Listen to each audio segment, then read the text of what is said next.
Connaissez-vous l'histoire du vol du tableau le plus célèbre du monde? Le 22 août 1911 à Paris, au musée du Louvre, l'emplacement de la Joconde est retrouvé vide. Le retentissement médiatique fut colossal et la police est restée dans l'ignorance pendant 2 ans. Même Pablo Picasso aurait été soupçonné, ainsi que le poète Apollinaire qui fut emprisonné pendant 3 jours. Une récompense de 25 000 francs était offerte à celui qui ramènerait le tableau et la revue L'Illustration proposait quant à elle 40 000 francs si une personne ramenait le tableau dans leurs locaux.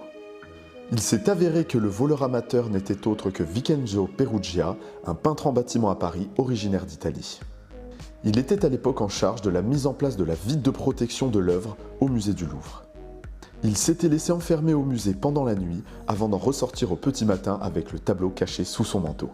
Son motif, il voulait ramener l'œuvre de Léonard de Vinci chez lui en Italie. Mona Lisa devient la femme la plus recherchée du monde et l'œuvre reste stockée pendant plus de 2 ans dans une valise